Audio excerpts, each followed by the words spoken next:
Welcome back to the Box Score podcast. I'm here with Con, Mason, and Mike. How's everyone feel? Good. Fantastic. Back. Fantastic. Another crazy week in the NBA. Yes, sir. All right. Well, last episode we discussed sort of breakout players around the NBA, and we were going to continue that conversation again this episode, more of like a sort of part two kind of deal. But Mason, you ended last episode discussing how much you were looking forward to watching Warriors versus Celtics after all the Warriors discussion, and I quote, seeing the Warriors fail. I believe that game ended somewhere in the realm of 80 to 140. I was just wondering if you had any thoughts you wanted to share, anything you wanted to run in. Yeah. I mean, it's good to be excited for regular season games for sure. There's so many of them, and I'm a Lakers fan, so I'm just watching the Warriors. The Warriors schedule. So every game, every separation is good, and the Lakers are now a game and a half above the Warriors, but it's a regular season game. Like the Boston Celtics are a really good team, and they're just going to blow people out on the regular season, and especially on their home court.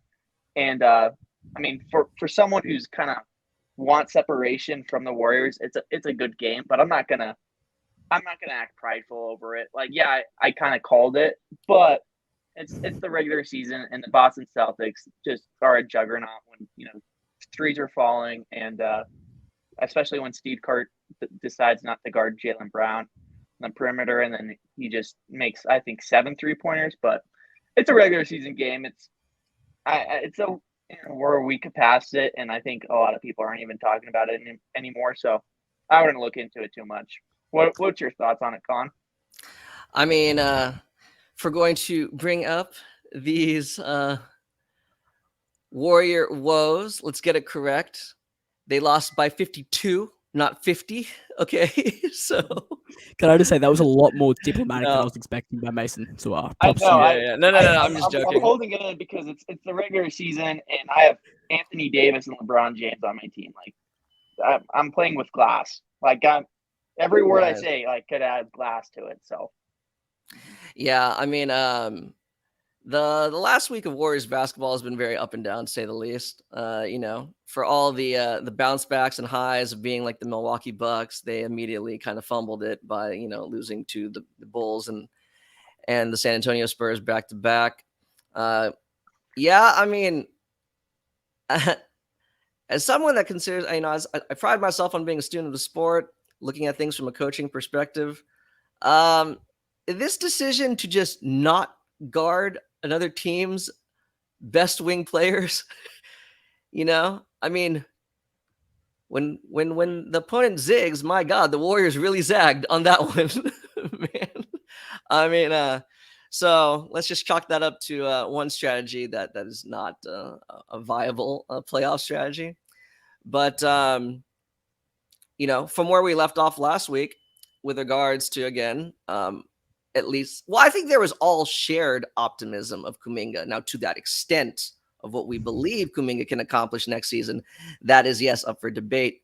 But even within this last week, when the Warriors struggled, whether it was, Curry or whomever else, Klay Thompson, Kuminga has still been pretty much a consistent force for the Warriors. These last 2 games, again, they took the L's, but I mean, he basically was one of the driving forces as to why they were in the game. So, it's for their playoff trajectory. I mean, as we've seen again, part of what drives this discussion about breakout players, unfortunately, is the unfortunate aspect of NBA basketball or any professional sports. It's injuries. I think the Warriors and the Lakers, for that matter, I mean, at the very least, they're both playing teams. I don't see the Jazz or the Rockets catching up with them. And as we saw last night, a very unfortunate knee injury. It was looking like a knee injury to Alperen Sengun.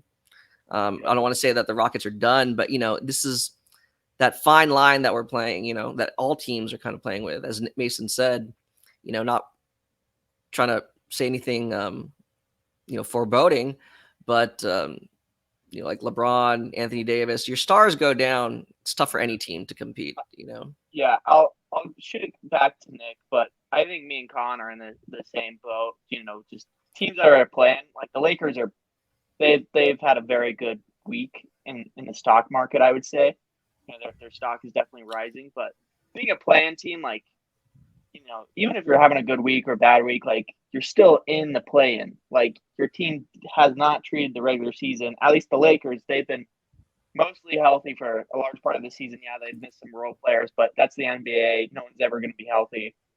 The Lakers have been mostly healthy, and they're still a play-in team. So it's I'm not going to be talking about the Lakers. I'm not going to be puffing up my chest about the Lakers right now because they're still a play-in team. They've showed me that they haven't cared about the regular season, and just any play-in team. It's not a fun situation when your team is in a play-in situation because that means that there's 6 other teams in your conference that have treated the regular season with more respect, and they look like more connected teams. And I don't know, it's the Warriors and Lakers. They keep on having good weeks, bad weeks, and it's just frustrating. Consistency is so much better to be a part of on a fan base, and it's hard to watch when there's so many ups and downs.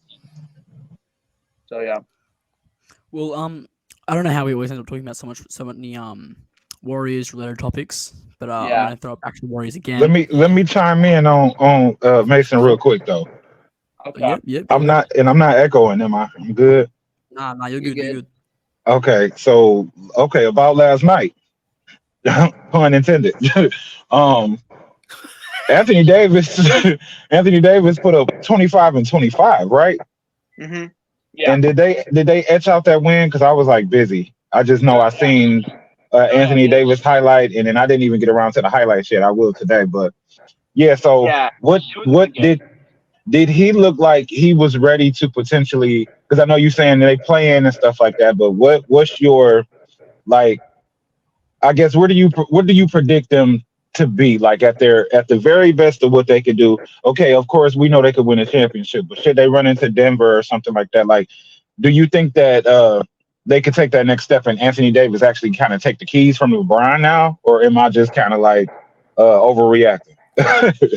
So, I mean, that's a great question, and thanks for letting me talk about the Lakers more. So I love this Lakers team is good, and I do have tweets saying that I do believe in this Lakers team. Like it does have an opportunity. I would say that the Lakers, on the best day, I think they're like the sixth best team. Like I think there's better teams than them, and I think there's a lot worse teams. But when the Lakers play with pace, like when we see in the in-season tournament and then games, some certain games, they look super excited. And I will say they played the Minnesota Timberwolves yesterday, and Rudy Gobert and Karl Anthony Towns were out. And I just think it was just the prime for Anthony Davis just to have a heyday. Also, shout out to Anthony Davis. As we're recording, it's his birthday today. So I think there was a little bit extra motivation. If they got the win, I think the teams decided that they weren't going to practice today, which I think I have my own opinions about on that. So I think Anthony Davis, by the way, if you're watching this, happy birthday. yeah, Anthony Davis, I just think he just was saying, hey, if we get this win, like I'm not going to be able. We're not going to practice on my birthday, and I think that motivated him a lot in the regular season, and also that's a big game for the Lakers in the standings to kind of close a lead on the Timberwolves after they've beaten OKC and the Timberwolves, I think, in the span of 7 days. So the Lakers are kind of putting in some impressive wins together. So yeah, I mean, I love Anthony Davis. I think he's a top 12 guy to answer your question, but I do have concerns of him actually running the Lakers franchise when LeBron goes because I think he's a great player, but I don't think he is passionate enough to be like a 1A. And yeah, I don't know. The future of the Lakers, it's so hard to speculate with LeBron and how the Anthony Davis and LeBron age and the team's roster is constructed that I don't even want to think about the future. It's just like this season, it feels like the Lakers have a very small window of contention. And it feels like this year is really the last year of that, in my personal opinion. So I'm just trying to savor it because we might be going into another 7 or 8 year drought. So yeah. Right. Well, so as I was saying before, the Warriors put out a lineup a couple of nights ago. I made put out a tweet about it, and I think Con, you replied to it. The I starting don't lineup believe I was did, but I Kuminga, saw it. So- Kuminga, Green, Jackson Davis, Pajemski, and Chris Paul. It didn't work for them, but just on paper, that was one of my favorite sort of starting lineups I've seen this year. What did you see, Con, from that starting lineup, particularly in Trace Jackson Davis and what I believe is his first start? No, actually, he started a handful of games earlier in the season when they were still Right, tinkering okay. with the lines. But this is definitely his first start with Chris Paul. And they have, as Chris Paul does with a lot of big men, he has really good chemistry with his lob threats. But in terms of that lineup, okay. From a fan perspective, in terms of wanting to see like these young guys get extended opportunities, it was intriguing. From an actual roster balance and complementary lineup, it was very bad. Okay. Now I know pregame actually, whether I agree with Steve Kerr or not, I usually try to understand and explain his rationale behind his lineup decisions. That one, I like a lot of Warrior fans were pretty upset, about when that lineup was announced, given that they said the most obvious was that it lacked any consistent spacing. Because I mean, for the most part, at this point in their careers, really, even though they're on opposite sides of the spectrum in terms of their ages, Chris Paul and Brandon Pajemski, neither of them are necessarily a threat to score off the dribble. I mean, they can, but it's not something that they're going to go to consistently. Kuminga at the 3 makes him having to be like, again, what I said last week. You don't want him exclusively on the perimeter, and that's what he kind of has to do. I mean, I know Draymond's been shooting the 3 ball better, but again, now it puts a lot more pressure on the 3 and the 4, because obviously Trace Jackson Davis is not much of a threat from the wing or from outside.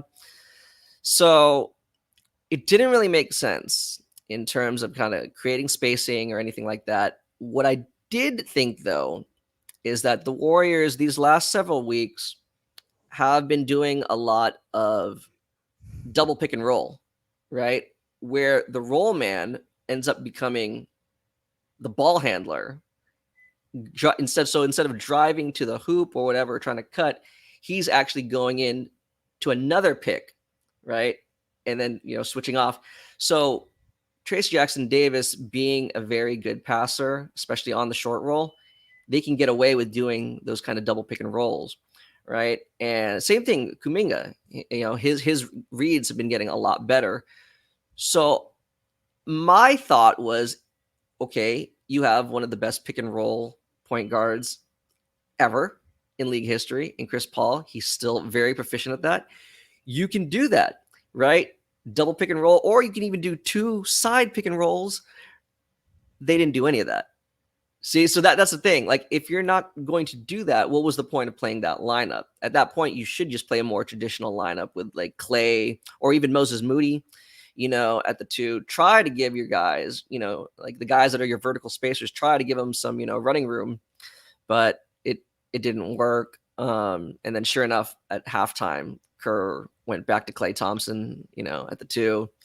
So, and then they played catch up and it didn't work. But I mean, yeah, that was it. I mean, there are reasons as to why it's appealing, but again, in terms of from a possession to possession standpoint, yeah, it's kind of hard. Right. Well, sort of on to today's sort of main topic. Continuing on from last week, do you guys have any sort of other players you want to talk about?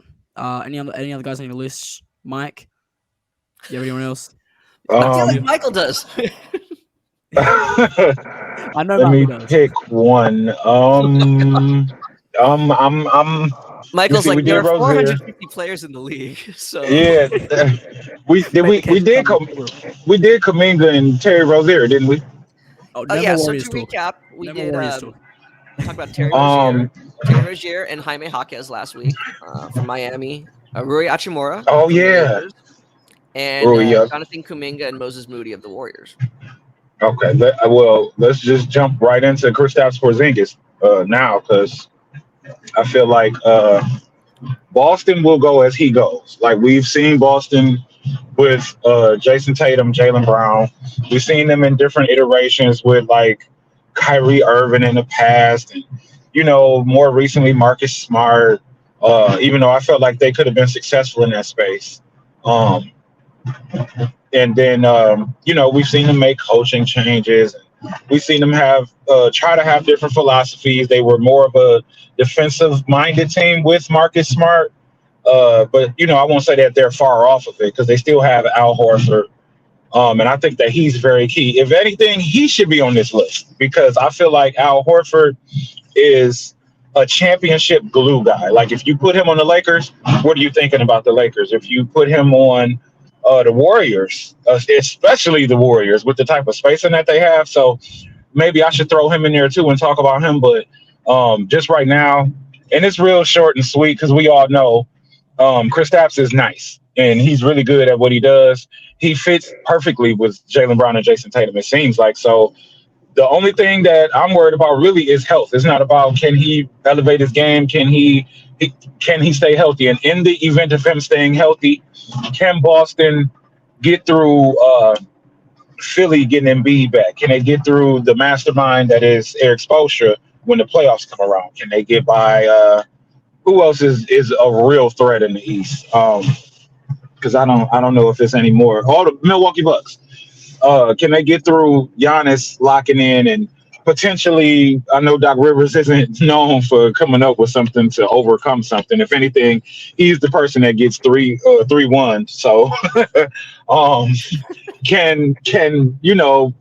I still think with Giannis, you got a chance to win a championship. So, can they put it together enough with Kristaps? And if he stays healthy, can you guys see the Celtics realistically winning the championship this year?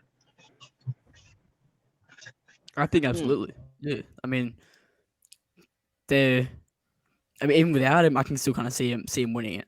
I know he's a massive piece, but with him off, I know that they don't have a lot of depth already beneath their starting lineup. But even without him, even with Al Horford in that lineup, I still have them as a top 2 or 3 team to win it all.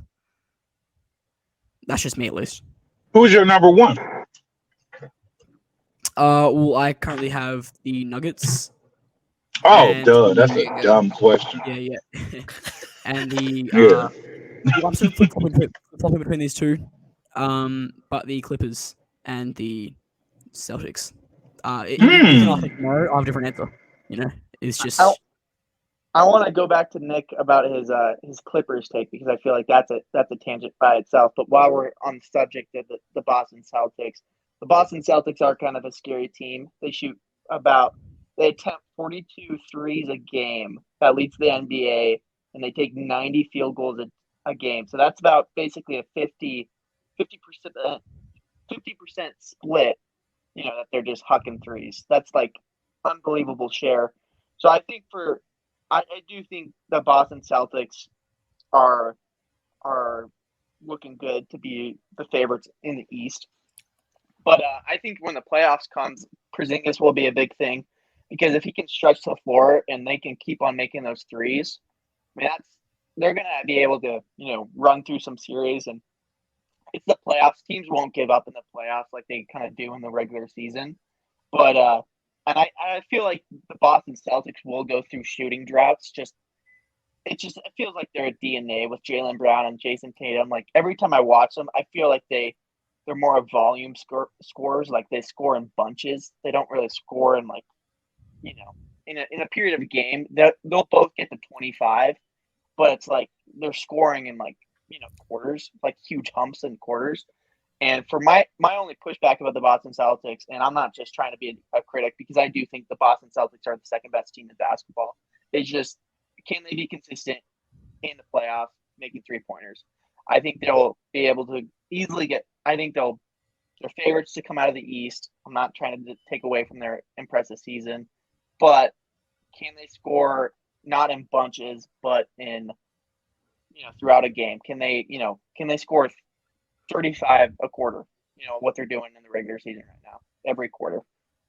Because I mean, I like this Boston team. I hate to say it, but I actually do enjoy watching the Boston Celtics. Just Derek White, I don't think he deserved to be an All-Star, but that guy is so fun to watch as well. Just the Boston Celtics are a fun team. I think they could make a lot of noise if the ball goes in the hoop. So I mean, if I had a friend that I was trying to get into basketball, right, and I had to sit him down and make him watch one team, right, for one whole season, and that team had to make them fall in love with the game of basketball, I think all time this Boston Celtics teams right now has to be on that short list. I mean, they have everything, right? They got high scoring, they got good defense, right? They got star power. I mean, just from a excitement and a viewer point level, I mean, I think they're just the perfect team. my team, my team. If I had to get a friend of watching the basketball, 2014 Spurs. That's my list. Yes. Where that's what I would have to. Definitely. That's who I would make watch. The Golden State Warriors as well. That 2015 team, or I think 15 team. That was number one for me. That's a fun team as well. But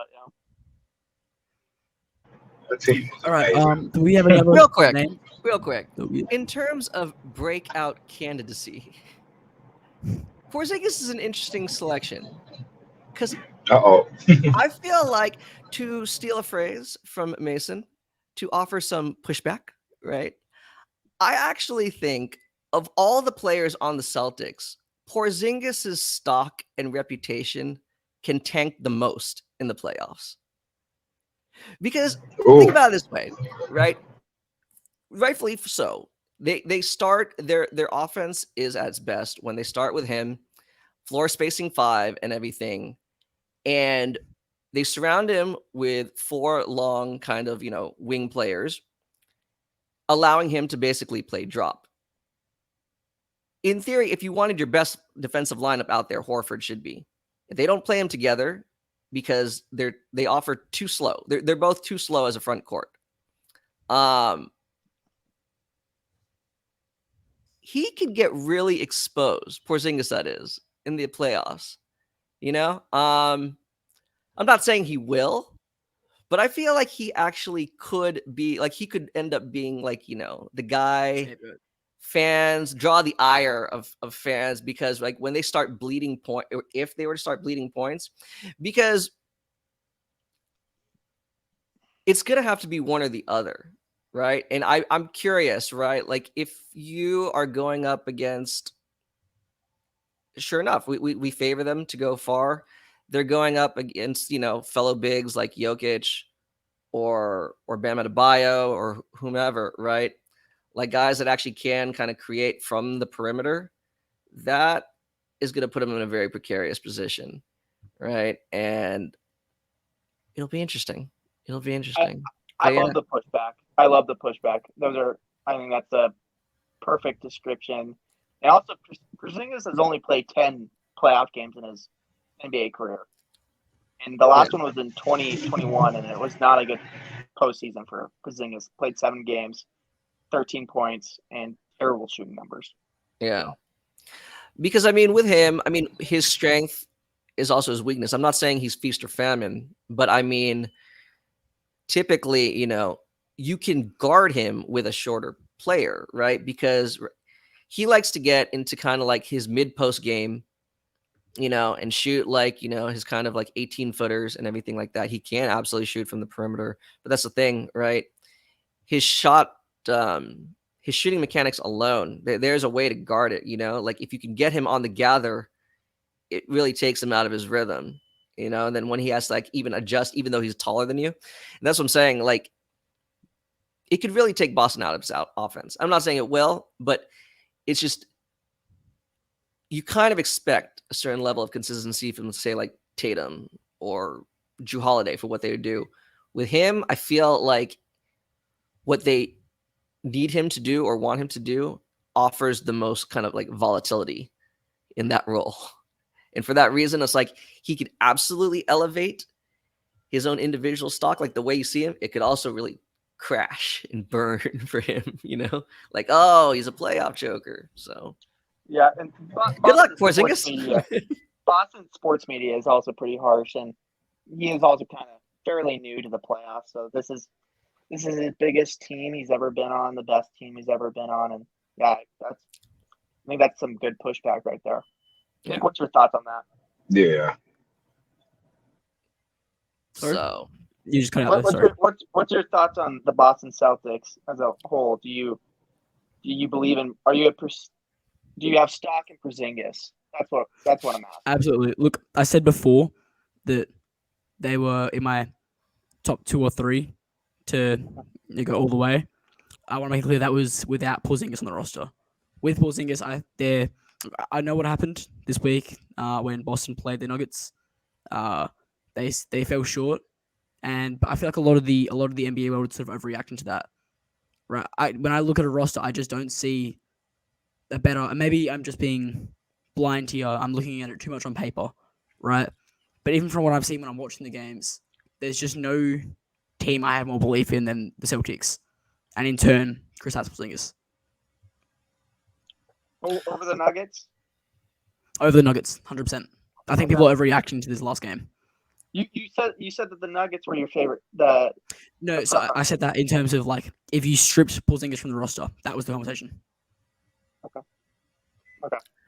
I don't know if it's necessarily an overreaction. I think there is I think it's a fair reaction. some validity to the reaction in the sense that if you really look at it, I mean, again, right? That's the thing about basketball, right? It's a 5-on-5 game. It's not 1-on-1. Because in their lineup, Jason Tatum is essentially their power forward, right? Therefore, his counterpart would be Aaron Gordon. Sure, in 1-on-1, you could say Jason Tatum's a better player than Aaron Gordon, but within the context of how the Denver runs their offense, I mean, he beasted on Tatum. And that's my point, right? Like, ideally, if you wanted to provide the size and length necessary to combat against any front court, it would actually put the Celtics, right, in a precarious position, right? It takes away from what they do best. So that's what I'm saying. There's a push and pull with it. And I think that's what I'm saying. Like those, again, there are only a few select teams that maybe could present that advantage over Boston, but that is an example right there, like that game. I don't want to make it confirmation bias, but that's an example of like the types of matchups that could really put them in a dicey situation, right? And as we said, kind of really affects the way, like, oh man, like how viable is this moving forward, and is this a guy that you can rely on? Do you believe? What are the teams you believe can do that? Because right now, my thinking is the Celtics are running through the East, right? I don't see any team putting on a fight. You can make your argument against the Bucks. I just don't think the defense is there, right? So in an ideal world, for me, the way I'm looking at it, the Celtics have more or less a cakewalk to the finals. I don't see them losing more than 2 or 3 games in that span, right? You look at Denver. The whole Eastern Conference playoffs. Yeah, I don't see them losing more than 2, 3, 4 games. Yeah. But I know ideally when you're thinking about it, right? I'll bet on you on that. I'll do a little wager on that if we want to talk about that after the pod. But keep on going. Right, I want to hear your train of thought. But sort of, I know we look at it like, the Nuggets are the second best team in basketball, right? No. So therefore, or whatever your belief is. Sorry, it's not a belief. The best team in They're basketball. the best team. Okay. One or two, whatever. So my point is, they still have to go through the Western Conference, right? And whether you like it or not, whether you think any team's a favorite or not, I liken this playoff in the Western Conference to March Madness. Anything can happen. Anyone can go at any point. I don't see any clear favorite in any of the matchups, right? So even if Denver, I could see Denver getting bounced to any of these guys, right? Realistically, any of these guys could bounce Denver. And even if they make it to the finals, I feel like, I think I mentioned this point before a few podcasts ago, Denver would have played so many more games than the Celtics. I think they would be at enough of disadvantage to in a 7-game series. I feel like the Celtics are running away with that one. Especially, they also have home court advantage, right? Denver, a Mhm. lot of what Denver does is at home. That's their strength. That's their fortress, right? A lot of their wins. I think it's like I have the numbers written down somewhere. I can't find them. But a crazy percentage of their wins come at home. Yeah, Right? they're They're not 18 going to and have home court 14 advantage in away. the series. They're 18 Sorry? and 4. They're 18 and 14 away. So 18 and they're 14 away? They're 26 and 6 at home. There we go. So, and they're not going to have home court advantage in this instance either. The Celtics have the best record in the NBA, and by far and wide, I don't see anyone catching up to them. Right? I don't see in a realistic world, right, with all those factors into play. I don't see the Nuggets or anybody messing with the Celtics. Now, if you're looking at it on paper, right, the argument you just made, Con, I think is fair. Right? I think there's a lot of teams that could pose that sort of problem for the Celtics, and could defeat them in a 7-game series. But with all those factors playing into like a real life scenario, I just don't see the Celtics going down to anybody. And you guys can hold me to that. I'll go on the record for that. Cool. There's a lot of meat on that bone. There's a lot of meat on that bone right there. Michael, I don't. If you have something to say, you can cut me off at any time. But for me personally, I think the Denver Nuggets are a lot better than the record says. I think they have a lot of the same guys that they kept from that championship team, and I think they're kind of coasting through the season a little bit. I mean, yeah, they're the 3 seed right now, but like I don't really feel like they've put on their best showing yet. I feel like they're just kind of coasting. Like Jokic is going to win his 3rd MVP, just kind of coasting. Like the guy didn't want it; he's never campaigned for it. He's just going to win it by default of Embiid just being out. And I mean, I think the Western Conference is the better conference, and I do think that it would be less shocking to see the Nuggets, not repeat. But the only time I see that the Denver Nuggets don't make it back into the NBA Finals is unless there's an injury.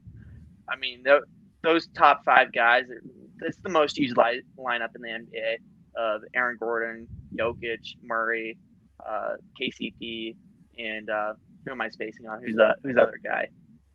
KCP, Aaron Gordon, KCP, Jokic, Murray, Jamal Murray. Okay.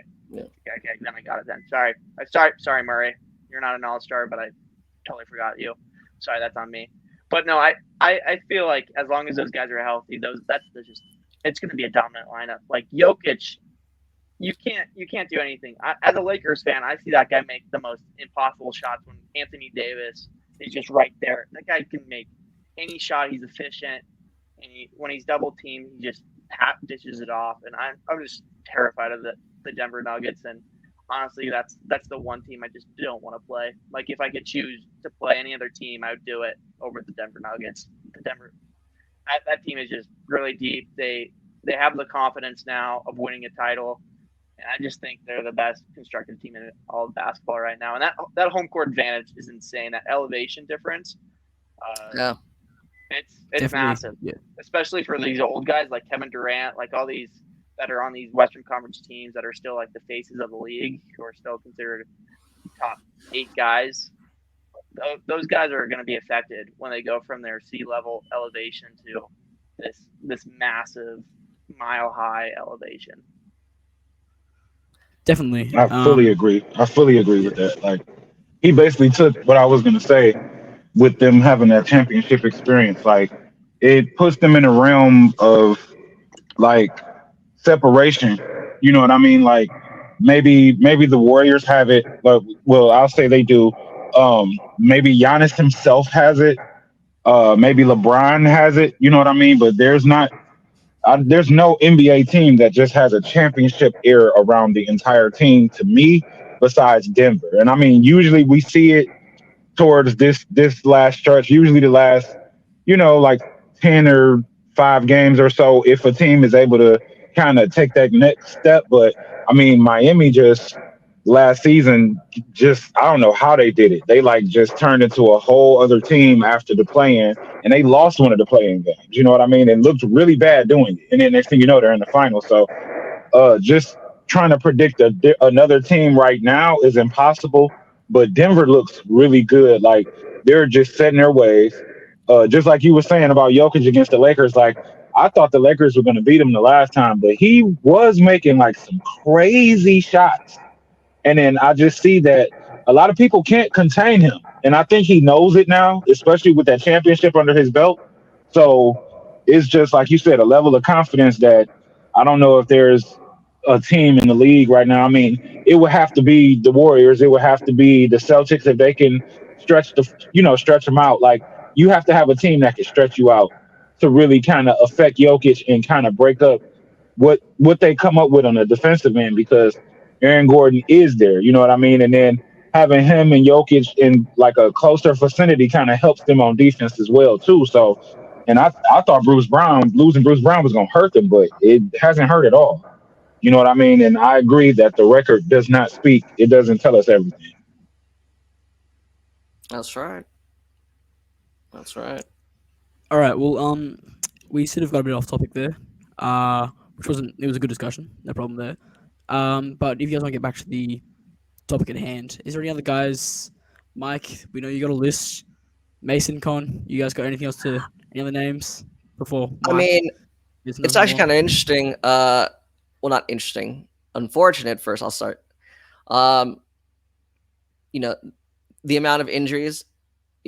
Each time we record a pod or an episode, there's just like another litany of injuries. So one of the bigger ones that came out, this past week was Karl Anthony Towns, right? Which really sucks. I mean, I'm not necessarily a Timberwolves fan, but hey, right? I really like what they've been doing. It sucks that yeah, they've had such a successful season. He himself has had an individual successful season. You know, obviously they're declaring him out indefinitely. I don't really know, how likely it is that he can return for the playoffs, but wish him well. But I believe they said that he'll be back early playoffs, ideally. yeah, yeah. Until I Sorry. actually see him back, I don't really believe that. That's like no, I'm To be serious. fair, it is 4 minutes, That's not yeah. me being like cynical, but I get why they do it. They do that for PR reasons, but like it's the same thing as like them saying Joel Embiid is out indefinitely. Like there's way too much ambiguity with regards to that, with those injuries, especially having had actual surgery. I don't know. I'm not pessimistic. It's just, but going back to it, the irony is even before Towns got injured, one guy who I thought had the possibility to kind of like break out and real again, kind of change the way we see him is Jaden McDaniels. That's Now my guy. all the more reason now that Towns is out. Oh, now the spotlight is definitely, or the focus. There's going to be a lot more focus on what he can do, what he can contribute, how he can elevate his game. But the reason why I had him before Towns' injury was going back to my point from a couple pods ago. A big that could defend in space, so crucial, right? As Mason said, injuries can, injuries in your favor in the sense your opponent's getting injured can affect one team's ability to get past further in the playoffs. It can hinder a team's ability to move forward in the playoffs. McDaniels to me is the guy who can play like both forwards positions and who can do what neither Towns nor or Gobert can do. I actually think that I give Timberwolves credit, Minnesota credit for making the Towns, finding a way to get the Towns and Gobert pairing to work. I still think it's not an ideal fit. You're not maximizing either of their strengths by playing them together. Now, when you play them separately, and then you swing like Naz Reid or McDaniels to the four, with each of them being the five, that's pretty cool. But McDaniels now, I mean, he'll be tasked with picking up some of the best like perimeter fours. And I think that, yeah, he has like, he's already shown he can do it, but now he's going to be doing it exclusively. I think he'll have the opportunity to really, I mean, he's already gotten paid, with his contract extension. But I mean, in terms of the way fans, the league view him, I mean, he can kind of like really solidify himself as, one of the premier kind of like big wing stoppers in the league, and a core piece of Minnesota moving forward. Damn, you stole my Yeah, guy and my argument. That's the That one is name I had coming in. that's a great pick too. I also love Yeah. Nasreen.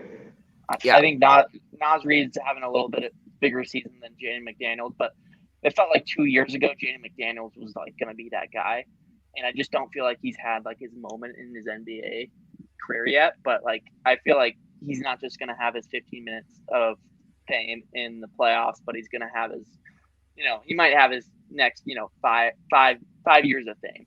He just needs that one breakout performance, that one great moment, and I just think he's just sitting on it. So Yeah. that's a great pick. That's a great pick, honestly. He's not, it makes sense too, especially when Towns is healthy. He's not tasked with the same amount of shot creation as other wings or combo forwards are given on other teams.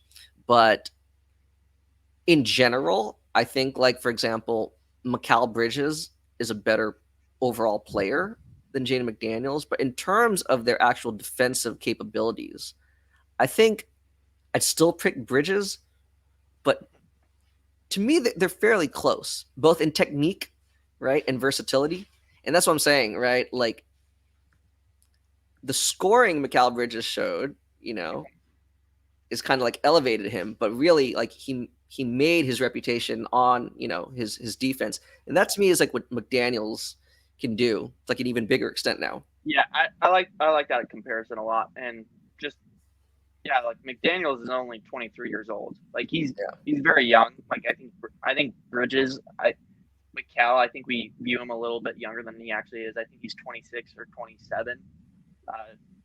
Shout me out if I'm wrong on that. Yeah. But I mean he's still developing into that player that he needs to become. So no, I think that's a great pick. For players that I think that could have a big moment in this postseason is Grayson Allen.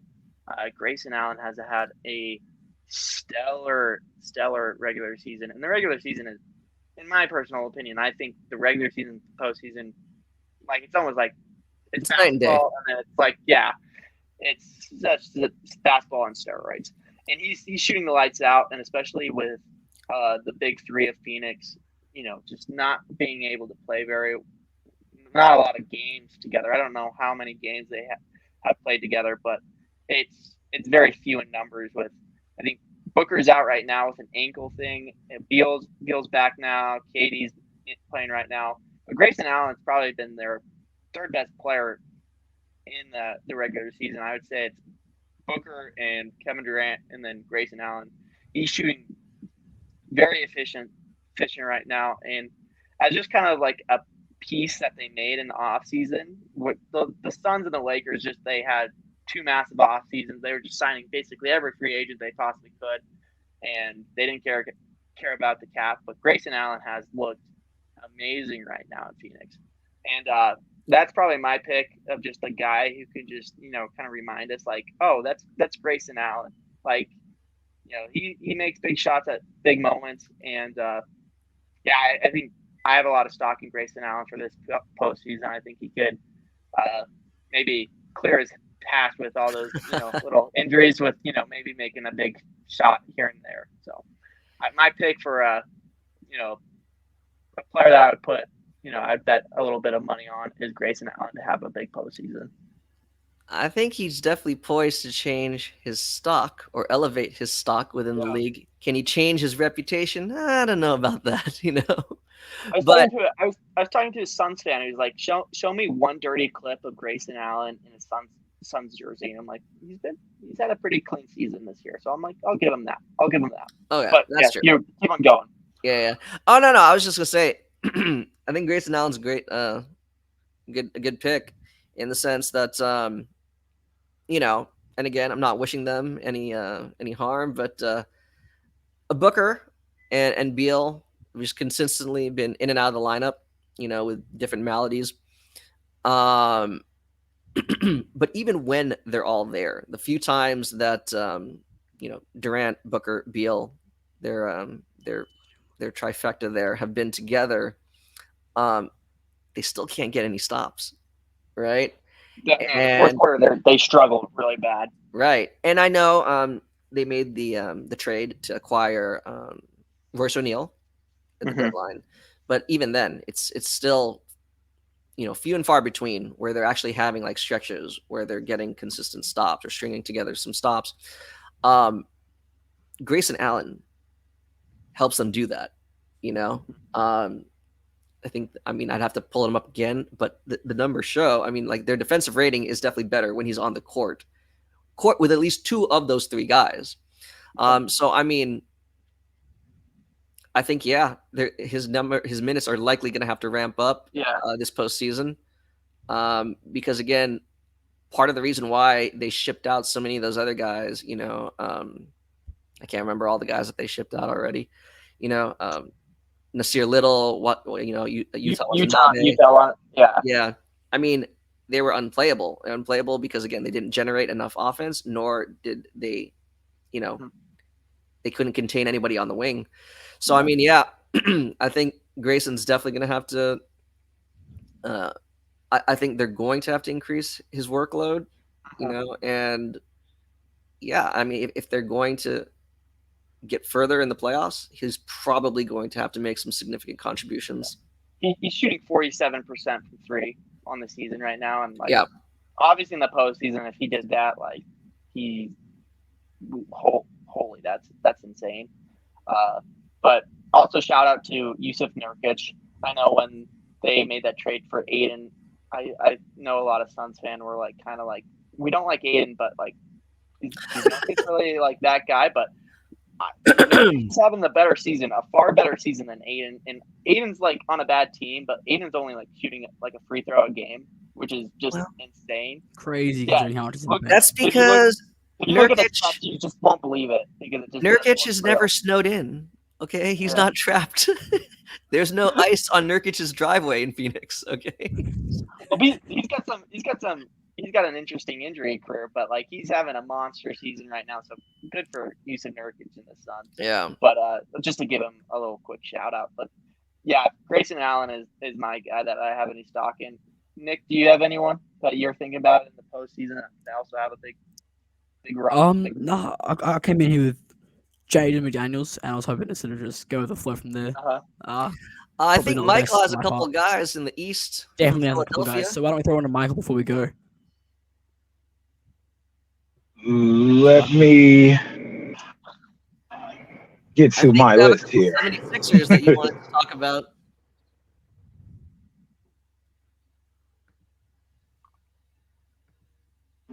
The most important of them all, because if he doesn't show up, unless Tyrese Maxey becomes a Dwayne Wade in the playoffs, all of a sudden, there's nothing going to happen. But I guess they do have they do have Buddy Hield now, so I guess Buddy Hield can kind of shoulder some of that load, especially because he's able to just go into his little flurries. And one game he's getting 8 points, and then another game he's getting 26 on you. So I guess him and Tobias can alternate who's going to be inconsistent night in and night out. And but for Tobias Harris, is just I have really high expectations of him. You've arguably been the number 2 cog in Philly, really, until Tyrese has just started to emerge. And Embiid needs, I think, Harris to put up 18 and 5. Just give me 18 and 5 or 18 and 6. 18 points, 6 boards. Give me about 3 assists. And that's it. Don't show up and drop 6 or 8. I need you to be a threat on the floor. And I think he's the one that, if Philly is to, because I still believe in Philly. I know Embiid's been out. I know he's been hurt. But when they acquired Buddy Hield, it made it where Embiid can kind of find his comfort zone inside now, not have to put so much strain and extra stress trying to penetrate from the perimeter and do everything from the perimeter. Although he's been getting good at that pull up too, like just a quick step pull.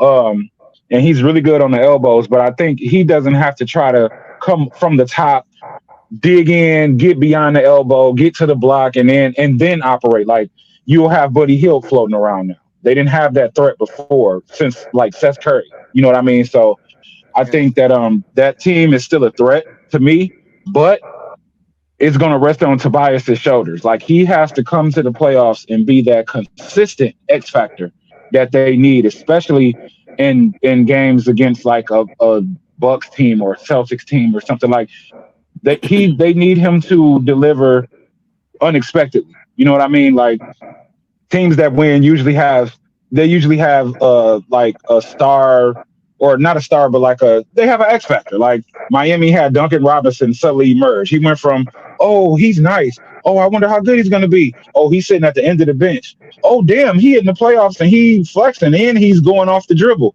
Like, so not saying that Tobias has something skill wise that he needs to improve upon, but he just needs to show up. He needs to make timely shots, because that's really what the playoffs is. In those moments when your stars get honed in on, can you make timely shots? Can you make the right pass? Can you make the right play? Can you can you make a defensive? Can you get a defensive stop? Can Tobias Harris stop Giannis just once? Just that one time that might win you the game by 2 points. Oh. That's what I want to see from Tobias Harris. You said no. No, I said, huh. I said, huh. Oh yeah. He needs to be that guy. He's been in the league long enough. And it's just that time. You know what I mean? And you usually get those plays from a veteran player. You know what I mean? Like I could think again of Al Horford. He makes key plays. Can Tobias Harris do that for the Philadelphia 76ers? That's going to be the difference in them winning a championship this year, because I think as much as the East is going to be a dogfight, Philly could really surprise, because everyone doesn't know how Embiid is going to return, but he's going to be fine. I think so. I think he's going to be fine. And I think that Tobias Harris has made over $200 million in his career, 211. I just looked it up. He's the highest paid NBA player to never be named an All-Star. Just he is getting paid, and I mean he is. I've never thought of anyone in my NBA career that's like just been more like a 17 or 18 point scorer, regardless of who's playing, and then like the fan base just being content with that. I know some Philly fans are just upset with Tobias, but like that guy, just no matter who's on the court, he's gonna get his 18 points a game. So I definitely agree with you. He definitely does need to step up if Philadelphia has any chance. I think Maxey needs to step up, but this is really his.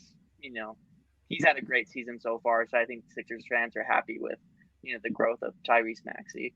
But no, that's a very solid pick. I like that a lot. Well, on that note, we'll start to wrap things up. Thanks for listening. Wait a to the minute. Box Hold Score on a second. podcast. Oh, no. All right. Call back. Wait a minute. Just real quick. Tobias Harris has been in the league for 13 years. Surprisingly, he's only 31. To me, I think he's like 30? old. He's 31. I do think he's old. I feel I old. do think he's I feel old. That's what I'm old. saying. I feel like He's on the Magic I feel like he's older. purgatory teams. He was on those Magic purgatory teams. So that's just he was we're a never former gonna go anywhere. Detroit Piston. But Mike turned the camera on as soon as you got to say Detroit. no, what was I gonna say? If I was actually gonna say no, I don't think Tobias can do much to change the way we view him, or fans view him, or his reputation around the league. But if he actually did the things that Michael said, like he actually steps up and takes up that defensive responsibility, then okay. Because to me, I think Michael, you'll understand this reference. Maybe you guys do too, but I don't know. Maybe he's a little too old for you guys. Like Tobias Harris, to me, like a long time ago, I concluded he's kind of like Jerry Stackhouse. Yeah. He's good enough. Yeah, He's good enough to always be the guy traded for someone better. if that makes sense. And that's not an insult. You know what I'm saying? Like, he's always one of the core pieces. Like, we want this better guy. Or the package always has to include Tobias. It was always the thing with Stack. It's not like Jerry Stackhouse sucked. You see what I'm saying?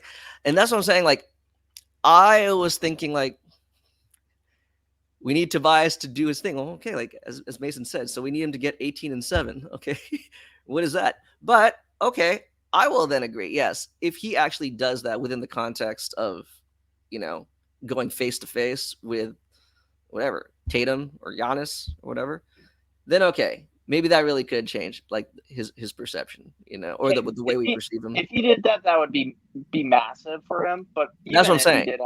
Even if he did have like that, which is like, that's a huge thing to ask. Like, I think that might be very unrealistic just saying it out loud. Like, exactly. But, it would be like a TJ Warren thing. Like, it would be like, oh, he needs to do it twice now. It would just be viewed as like a TJ Warren, like, oh, what a fun moment in NBA history that this just happened. Like, that's how I would feel about it. Like, it wouldn't have any weight to it. It would just be like, oh, I'm bored on a Saturday night. I'm like, oh, let's put on Tobias Harris, 2024 playoff highlights. Like, it would just be something like that. It's just be like a laughable moment in my head. So yeah, I hope that he does, step up for Philly, because I feel like Philly's basketball is just, they've been through the rudder. So I'll cheer for them in that moment. But I mean, it's tough. I want to see these guys have their moment. It would be interesting. Yeah. It would be fun. It'd be fun. All right. Well, Mason ends the episode the exact opposite of the last one. We'll wrap it up there. Thanks for listening to the Box Score podcast. Make sure to check us out on YouTube. Subscribe. We're available on Spotify. Make sure to rate us 5 stars. And we're also available on iHeartRadio.